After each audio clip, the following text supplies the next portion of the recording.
Hello, magandang umaga po sa inyo lahat.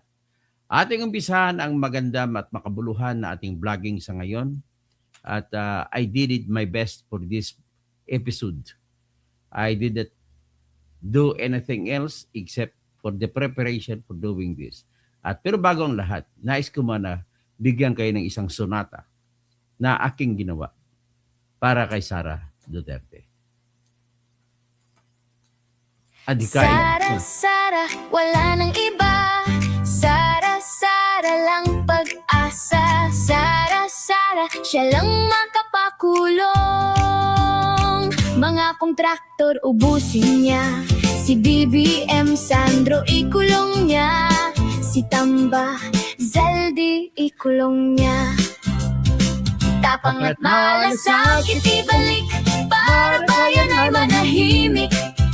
Durugin ang sindikato sa korte, sa DPUA, sa DS Void, sa PhilHealth. Okay, pagtapos yan, atin naman po bigyan ng kabuluhan ang ating channel ID na ito po.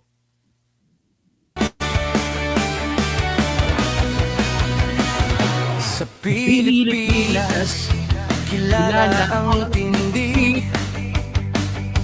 Hindi kayang bayaran nino man ang kanyang prinsipyo. Kapag may inapi, siyang nariyan.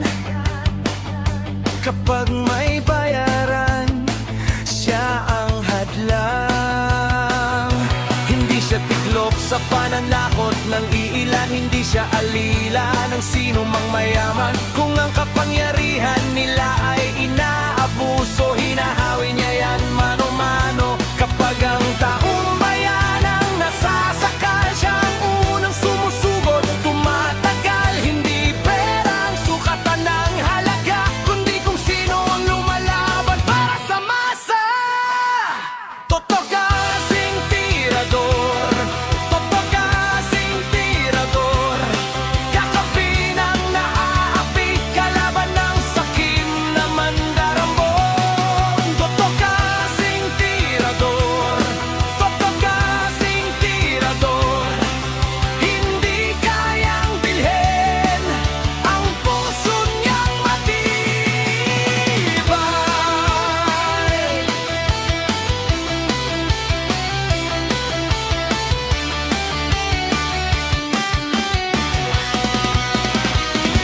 Mga magnanakaw sa pondo ng bayan, nanginginig kapag siya ang nandyan.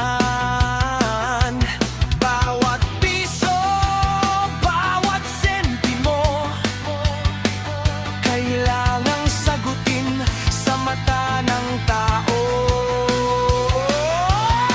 Walang ngiti para sa mandarambong walang pwesto, para sa sumisip-sip kapag ang hustisya ang pinag-uusapan. Siya ang bantay sa gitna ng laban. Kung may nilulunod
Okay. Magandang umaga, magandang tanghali po sa ating mga kababayan. At atin naman po isang napakasigabong naman ating palatuntunan. Pero bagong lahat, idadagdag muna natin yung isa kong video na pangkanta. Toto Cauce, tirador, kaibigan ng lahat, tagapagtanggol ng mga naaapi, kakampi ng mamamayan, laban sa mga tiwaling tao sa lipunan. Toto tirador, walang sinisino, mabuting kaibigan, mahirap na kaaway, walang takot, isigaw ang katotohanan, buhay niya ay tandaya para sa inang bayan. Toto Cauce, tirador, kaibigan ng lahat, tagapagtanggol ng mga naaapi, kakampi ng mamamayan, laban sa mga tiwaling tao sa lipunan. Toto tirador, walang sinisino, mabuting kaibigan, mahirap na kaaway, walang takot, isigaw ang katotohanan, buhay niya ay tandaya para sa inang bayan. Toto Cauce. Okay? Ating simulan na natin. Simulan na natin ang ating programa na makabuluhan. Makabuluhan para sa bayan. Ang ating topic po sa ngayon ay, una, si BBM po ay sinisisi niya si Duterte sa lahat ng flood control. Hugas kamay pa rin siya, Poncio Pilato pa rin siya. At iyon ang kanyang panangga sa mga tanong sa kanya, bakit ang bagal, bakit parang walang investigasyon, bakit parang walang nangyayari. At ang pinaniwalaan ng taong bayan ay siya ang utak. Ang kanyang ginamit para makapagnakaw siya ay para at may maituturo siya sa kasakaling magkahabulan ay walang iba kundi si Romualdez, si Saldico, pinadaan niya doon. Hinatid kay Romualdez. Pero na napansin niya si Romualdez ay nangungupit, sa kanya tinawagan si Saldico na idirekta kay Jojo Cadiz, Attorney Jojo Cadiz, na kanyang tauhan ni BBM mula nung siya ay gobernador pa ng Ilocos Norte. Ibig sabihin, malalim na samahan ni Jojo Cadiz at saka ni BBM. Lahat ng pagnanakaw kasama si Jojo Cadiz. Si Jojo Cadiz po ang kanyang Man Friday na sakasakali magkabistuhan, iyon na ituturo niya at preparado naman si Jojo Cadiz. Attorney ito na tanggapin ang lahat ng mga suntok para lamang kay BBM. So yan ang papel niya, kapalit ng pagyaman. Ganun lang, simple. So ngayon, pero bago lahat, bago natin palabas ang ating presentasyon sa ngayon, natuwa si BBM at ako, siyempre lahat tayo natutuwa. Hindi lang siya. Lahat ng Pilipino natutuwa. Nung talunin ni Alex Eala ang defending champion na si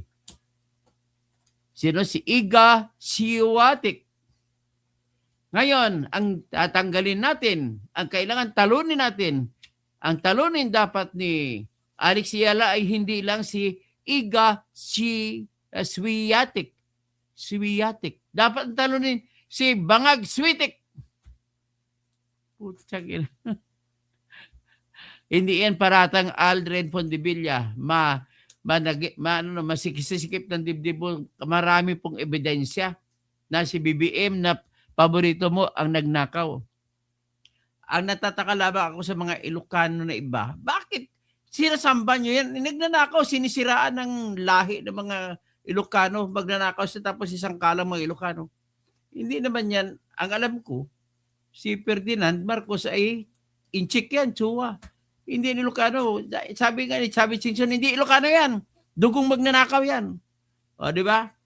Anyway, subulan na natin.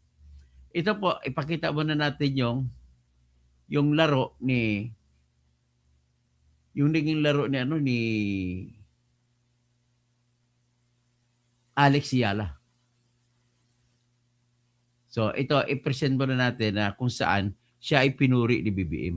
Hindi naman si BBM may karapatan pumuri diyan.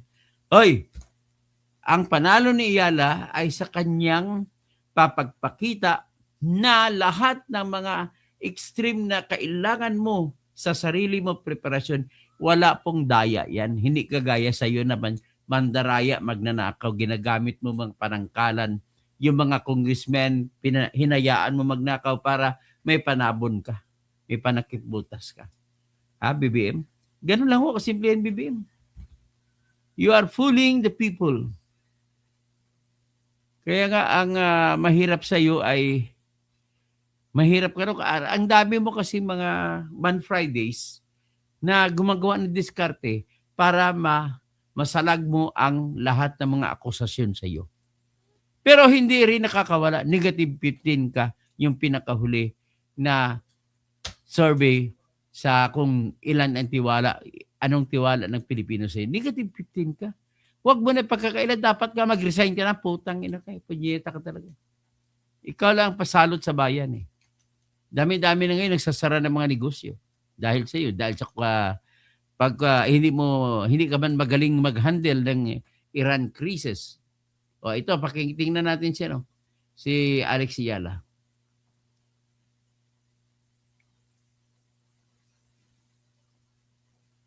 Sana ba yun? Ano natin?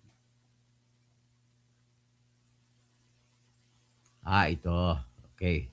So ilabas na po natin yung laro ni Alex. Pansamantala, ng laro ni Alex Yala na kung saan ay doon po nakikita ang kanyang paano niya tinalo si Iga Swiatek. Pero dapat Iga Swiatek, BBM. Tiyang ina tong tao ito talaga. Dapat nga, hinihiling ko na sa Diyos na mamamatay na ito eh. Saan ba yung Swiatek na yun?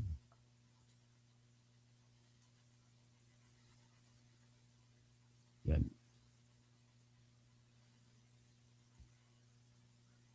So ito, i-play natin, i-play. 3 defending champion na si Iga Dito. kahit na underdog ay hindi siya sumuko at talagang sa video na to iisa-isahin. Natatawa ako sa iyo, Angelo Dadula. Ang nangyari sa napakagandang laban Pinipinsa mo pa si Iga BBM na Swiatek, kamatan. defending champion kontra Grabe sa ating ng kabayan na ebidensya eh. pambato na si Alex Yala. Pakalakas na Ayan, world number 3 defending yung champion puri- na si Iga Swiatek. Dito nga din sa match na to, nag-ala Dennis Rodman si Alex Ayala sa pag-receive ng bola. Nabansagan tuloy si Ang Alex galing talaga. na Ayala Ang galing Rodman. ko, Grabe ba naman ang kanyang ginawa? Proud na proud din ang tatay ni Alex Ayala sa panalo ng hindi si kanyang anak. BBM yan. At syempre, ang suporta ng lahat ng Pinoy sa buong mundo ay bumuhos talaga kay Alex. Huwag na nating patagalin to. Ito ang game analysis at breakdown sa historic win ni Alex Ayala. Kung doon, simulan na Ayan. natin to. Okay, game. Okay? So at least yan. Ngayon mga So yan ay at least I'm very happy. Siya lamang po ang nagpapatanggal ng aking sama ng loob na matindi laban kay BBM. Grabe itong taong ito. At tingnan mo ang ginagawa niya.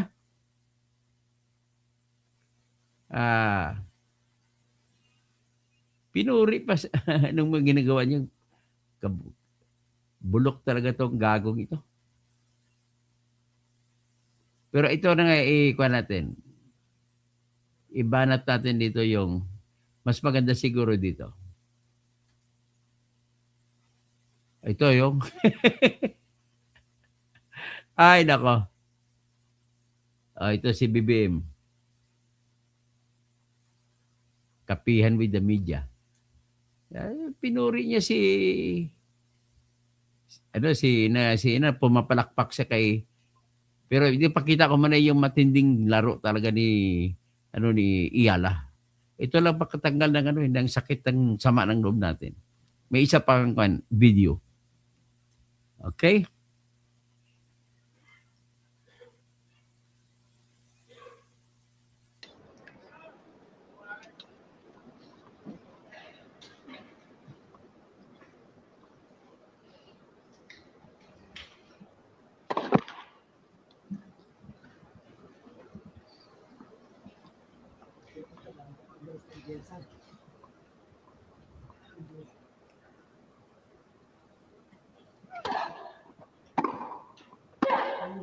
Yun! Galing! Ako lang sa inyo yung winning moments. Hindi ko kahit na i-copyright strike ako, pinalabas ko na lang po. Para makita nyo kung gaano kagaling ang Pilipino. Kapag nagdidesisyon tayo sa ibang bansa tayo, parang walang kayang tumalo sa atin. Ganon tayo mga Pilipino. Ang kaya lang tumalo sa atin sa bahay natin, mga kawatan, mga tao sa bahay natin. So ngayon, because of that, ay nakibahagi na rin si BBM na congratulating niya yung si Iyala. Puta ka na to. Kahit na nagnanakaw pa kayo, ang galing pa rin ang ginawa ni Iyala. Ay nako. O ito.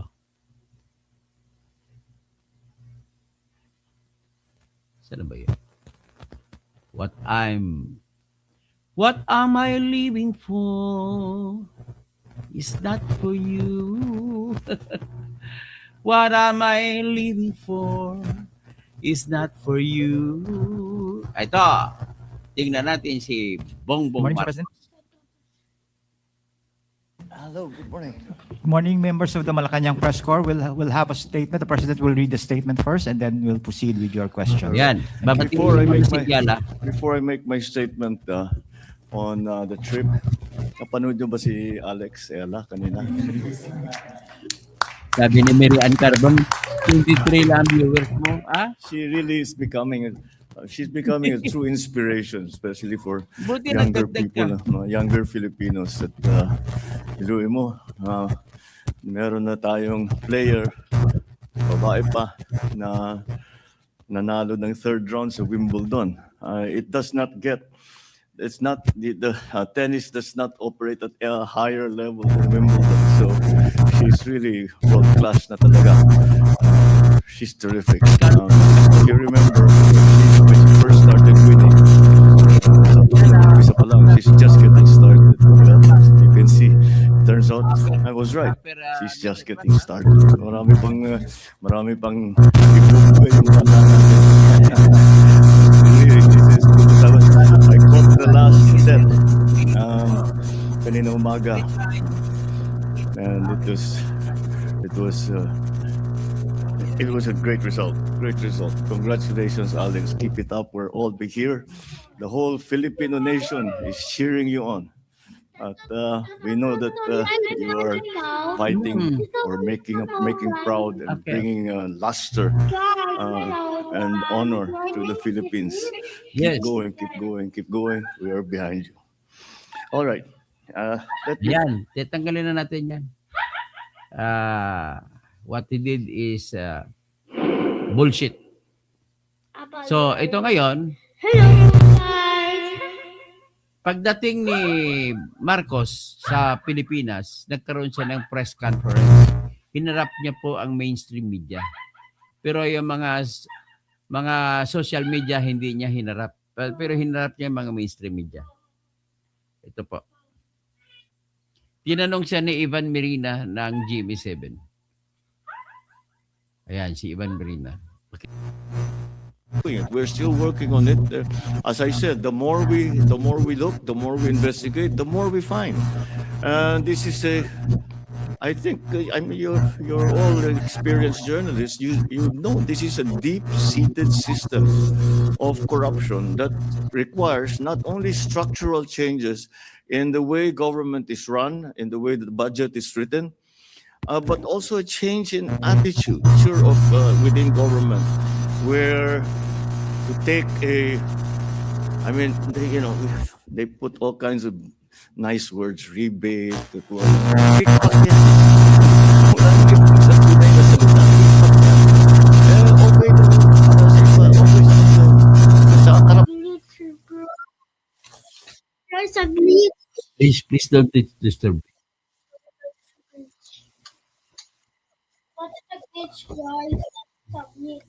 Okay, ulitin natin Ulitin natin kasi i-editin natin. Please don't disturb me, please. Because there's a glitch. Ulitin natin Ito, please don't disturb me. Okay? Yes, sir. Okay, thank you. Itong ulitin ko para ipakita ko lamang po sa inyo na sinisisi na ni Bongbong Marcos si Duterte sa kanyang flood control na problem. So ito, 2019 daw, umiyak na daw si Nonoy Andaya, yung congressman ng Bicol, at tinuturo si Ben Diokno. Si Ben Diokno, tao ni BBM din yan. So ngayon, tinuturo si Ben Diokno na ni Nonoy Andaya kasi anak ni Don Ben Diokno ay asawa kontraktor. So nung 2019 na yan ay inubos na nila daw kuno. Pero mamaya pakita ko sa inyo yung ebidensya, napakaliit lamang po ng budget para sa flood control ng panahon 2019 at saka nagka-COVID pa. Ay nako. Itong tao talaga pinapasa sa ibang kanyang Structural pagnanakaw. changes in the way government is run, in the way the budget is written, but also a change in attitude. Kasi Nino, may- attitude mo? ang sinabi ko, mahiya naman kayo. Pag tinanong mo sa akin, nahiya ba sila? Yung iba, hindi. Kasi ikaw ang Pangulo. Abad Duarte, gusto ko lang itanong sa mga tao na nakikinig sa akin. Kapag ang presidente nagagalit na, at nagpatuloy pa rin ang mga mahiya naman kayo, tapos kumukurakot pa rin. Ano ibig sabihin yan? Hindi ka nirespeto? Hindi po. Ikaw mastermind. Kunwari Akala lang yan, nila- mahiya kayo. Karapatan nila yung gagawin na ganun eh. Wala kaming ginagawang mali. Ganyan talaga patakbo rito. And that's the hardest part to change. That's the hardest part to change. Sinisisi mo talaga. The culture of within government, where to take Sabi culture. Kung culture pala, pagpasok mo na pagka-presidente, marami kang pangako nung tumakbo ka. Alam mo na pala kultura, bakit hindi mo inayos? Ang totoo dyan, ikaw ang boss. I mean, they put all kinds of nice words, rebate, kung ano. Kickback yan. Wala nang ibang sa tunay na salita. Kickback yan. Okay daw yun. Para sa iba, okay sa kanila yun. At saka karapatan nila bilang whatever. Na meron silang share doon Alam sa... mo pala bakit di mo napigilan? Ikaw taga-pirma ng pera, walang lalabas Duarte na pera kung hindi niya pepirmahan. Bakit may mga lumabas na pera? Bakit mo pinirmahan? Na alam mo na pala na may pagnanakaw, tumiga ka na 2025, sabi ka, mahiya naman kayo, tapos tuloy-tuloy pa rin. Kasi eleksyon po, Duarte. Nilabas niyang pera pangpagatas sa mga eleksyon na kakampi niya. Si 2025, senatorial election, meron kang alyansa na natalo lahat. Ayaw pang aminin. Ginagastos ng pera ng gobyerno. One follow-up, please. Klaro na si Adrian ay may text message ikaw kay Adrian Bersamin na nagpapasalamat ka sa kanya at nakuha yung 7 billion. Doon ka try give labor. Hindi nyo paliwanag yan, mga putang ina kayo. Yeah. What do you plan to do moving forward, Mr. President, now that corruption has become the favorite talking point among your critics and those who are calling for your ouster?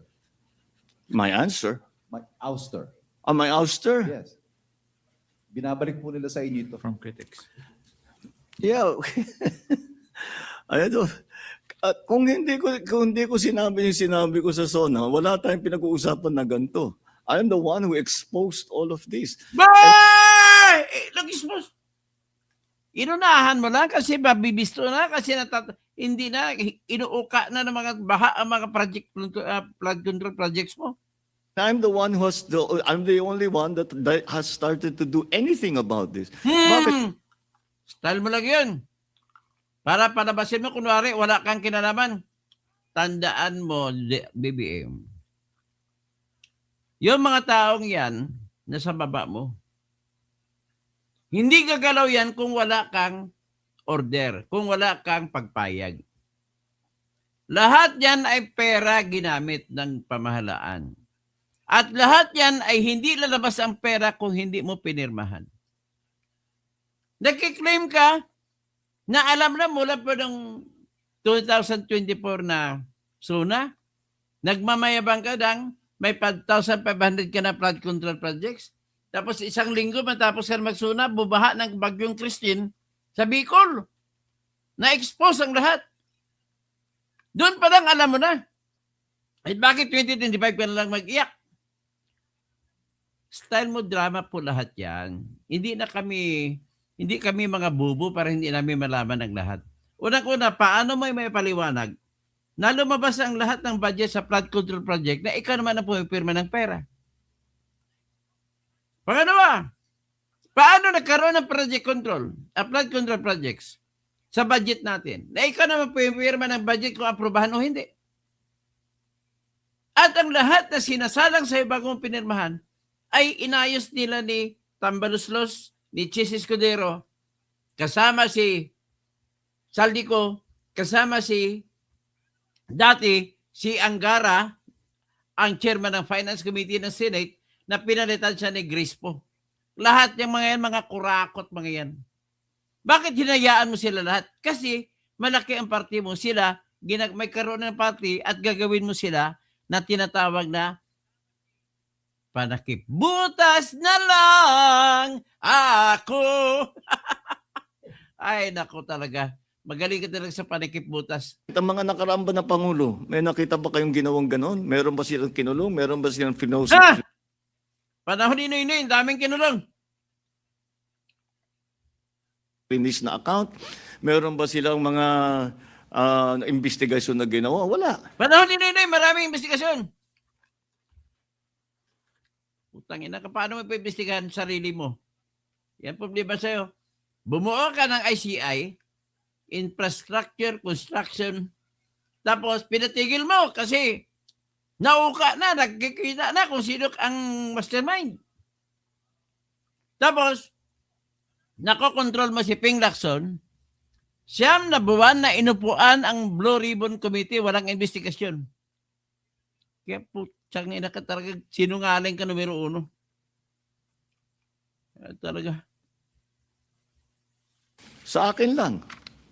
Tapos sasabihin, ako daw ang may kagagawan. Ikaw! Eh kung talagang racket ko yun, ba't ko sisirain yung racket ko? Anong racket Diba? ang That makes absolutely no sense. So, Anong kinalaman ng racket dyan?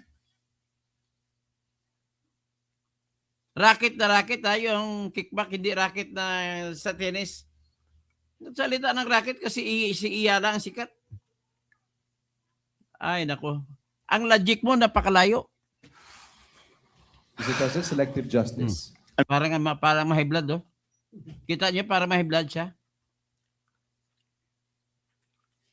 Parang na high blood, eh. I'm sorry? Selective justice. What about selective justice? Pinipili lang daw yung mga kinakasuhan, yung mga niimbestigahan.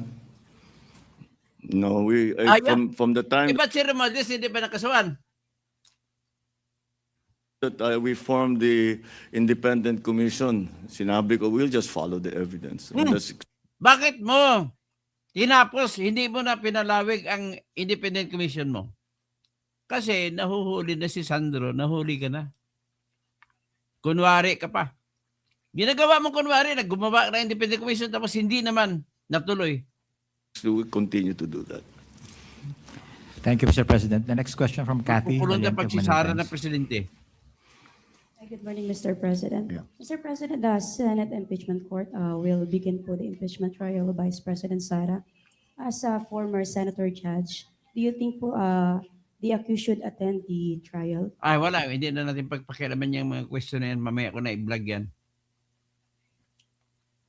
Having said that, ipakita na natin ngayon yung tinutukoy na si Nunoy Andaya. Ito, pakinggan natin na maigi bakit niya gamitin itong si Nunoy Andaya na namatay ng pakamatay yun. Para hanapan niya ng butas na maituro niya sa kay Duterte ang kanyang pagnanakaw. Pakinggan natin po si Nunoy Andaya. Nang buhay pa si Nunoy Andaya.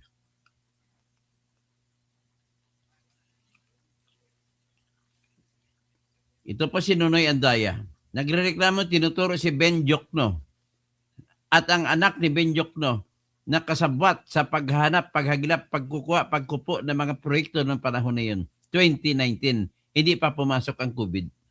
Now, for 2018, City Leonso Construction Trading bagged at least City Leoncio Construction. 36 projects amounting to 2.1 billion in the provinces of Sorsogon, So, sa Bicol region yan, ha? Sa Bicol region yan, wala sa Davao. Wala sa Quezon Province. Wala sa Ilocos. Wala sa Visayas. Sa Bicol region yan. and Catanduanes. A close scrutiny of City Leonso projects also yielded an interesting result. We found out that City Leonso's major partner for its Bicol projects is Arimar Construction. RMR, ang construction, ang kapartner ni City Leoncio.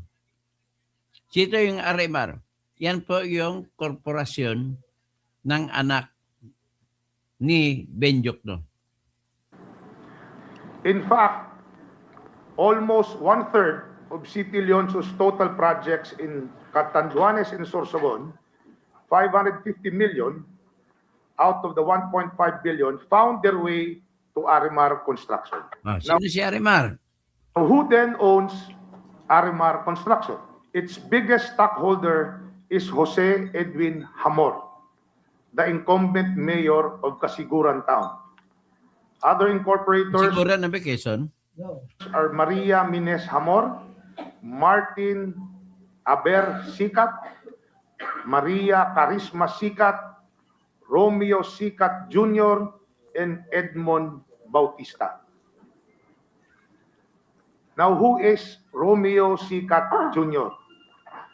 Romeo Sikat Jr., also known as Jojo, is the husband of Charlotte Justine Jokno Sikat. Sino si Charlene Jokno? Charlotte is a daughter of DBM Secretary Jokno. Ayan! Kung meron mang corruption nangyari sa flood control, sa Bicol nangyari. Saka sa Quezon Province. Taga Quezon Province po si Ben Jokno. Anak ni Ben Jokno, ang ang Mrs. ni Arimar, ni yung taga-kasigura na mayor. At yan pong kontraktor. So, tinuturo niya na iyan po mga tao ni Duterte. Tinuturo ni Marcos. At yan daw pinanggalingan kung bakit daw gusto niya palabasin, matagal na yung mga korupsyon. Namana ko lang. Pero matagal mo na palang alam, ba't wala kang ginawa nung naging presidente ka? Di ba? Ganun lang ba ang tinatanong ko eh. O, yun, titignan na natin ngayon.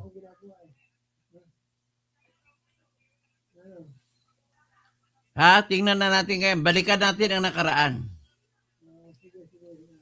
Balikan natin yung nag-deliver ng SUNA noong 2024 si BBM. Ito po yung SUNA niya.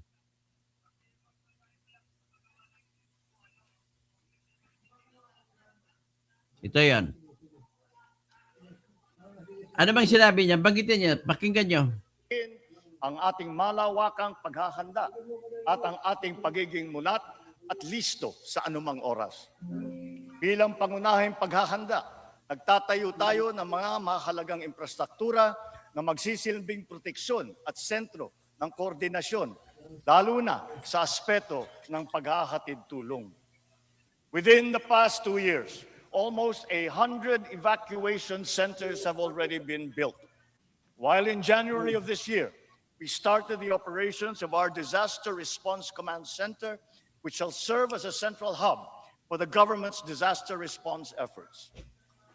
Ngayon, sa pagpihit ng panahon, ang hagupit ng La Nina at mga matinding pag-ulan naman ang ating binabantayan at pinaghahandaan. Mahigit 5,500 flood control project ang natapos na at marami pang iba ang kasalukuyang ginagawa sa buong mundo. Ayan na, nagmabebang! Pagkatapos ng linggo, nagbagyo na Christine sa Bicol. Wala na sa flood control!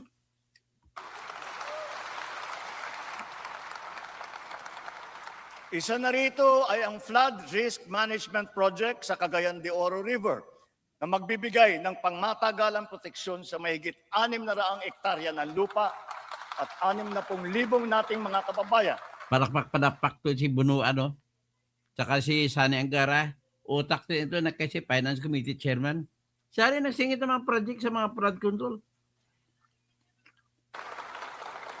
Isa pa ay ang proyekto sa Pampanga Bay na magsisilbing karagdagang lunas sa mga pagbabaha.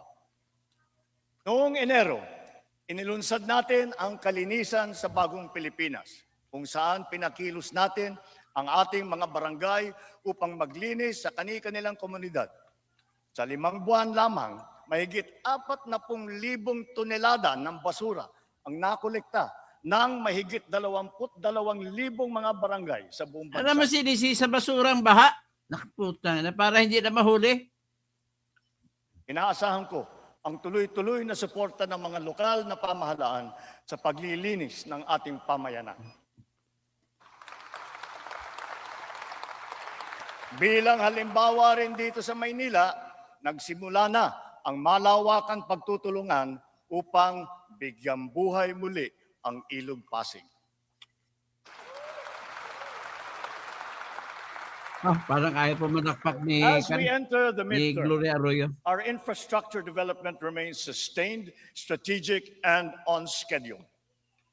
Aside from agriculture and disaster risk, our other vital sectors and pillars such as education, health, energy, low-cost housing, transport, information technology. Okay, wala na yan.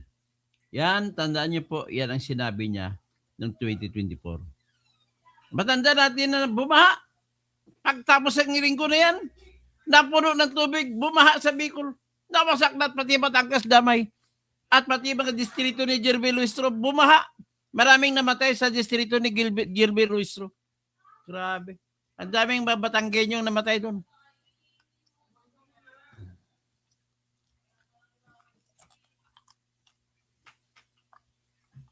So ngayon, ipakita natin yung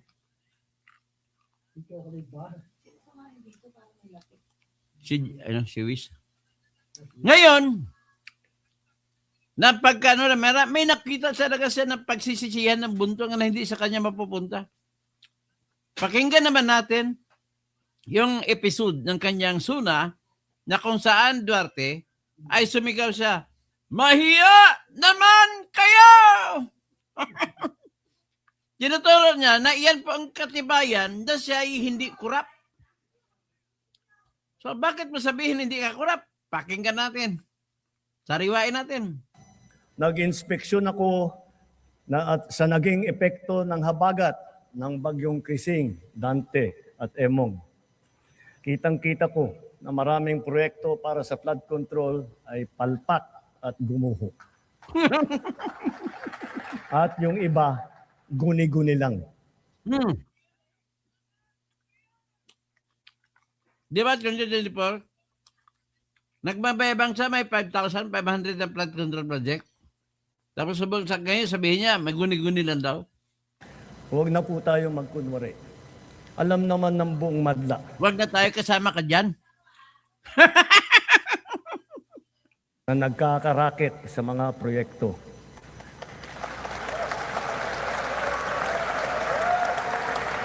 Lumapalakpak ka mga buhaya na kasama. Mga kickback, mga initiative, errata, SOP, for the boys. Kaya sa mga nakikipagsabwatan upang kunin ang pondo ng bayan at nakawin ang kinabukasan ng ating mga mamamayan, mahiya naman kayo sa inyong kapwa Pilipino.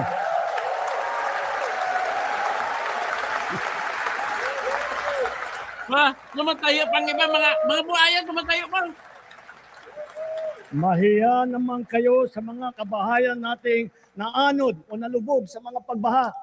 Mahiya naman kayo, lalo sa mga anak natin na magmamana sa mga utang na ginawa ninyo na binulsan nyo lang ang pera.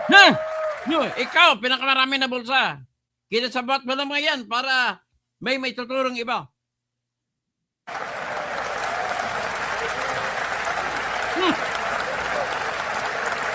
Ano yun, lahat?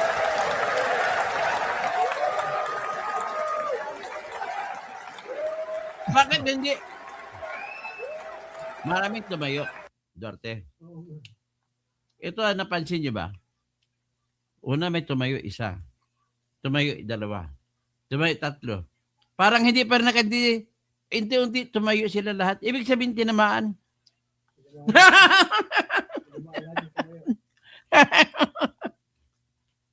Sabi niya, lakas, tama! Tayo'y nawawala! Nako talaga. Para hindi na maulit, so that this will not happen again. First, the DPWH will immediately submit to me a list of all flood control projects from every region that were started or completed in the last 3 years. Second, the Regional Project Monitoring Committee shall examine that list of projects and give a report on those that have been failures, those that were not finished, and those that are alleged to be ghost projects.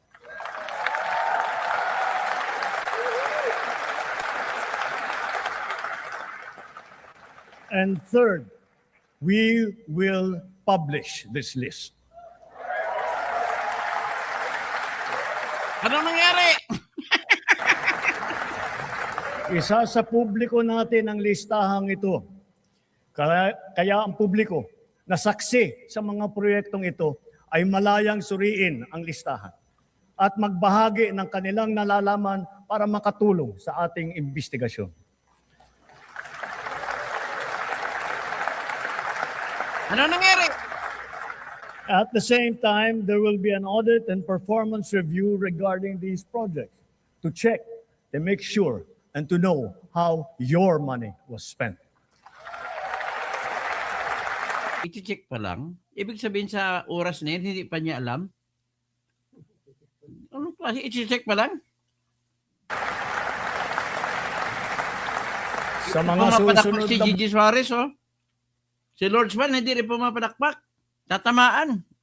buwan, makakasuhan ang lahat ng mga lalabas na may sala mula sa investigasyon, pati na ang mga kasabwat na kontratista sa buong bansa. Asan ngayon si Romualdez? Walang kaso. Asan mga kontratista? Walang kaso. Matindi kayo. So, yan na po. Mamaya po, tapos ko kumain, iba-vlog ko po yung lahat ng ebidensya, lahat ng budget. Para makikita natin na sa panahon ni Duterte po ay mahina lang, kunting-kunti ang budget. Panahon niya, dumami ang budget para sa flood control. Maraming salamat po sa inyong lahat. Paki-like na lang po. Paki-share. Para naman tataas naman ang aking algorithm kasi marami na pong nag-unsubscribe sa akin. Yung mga hindi makamove on na mga anti-Duterte, yun po ang nag-unsubscribe sa akin. Kaya kayong mga DDS, tulungan nyo rin ako. Total, pare-para tayong mga DDS. Maraming salamat po. Babalik po ako mamaya.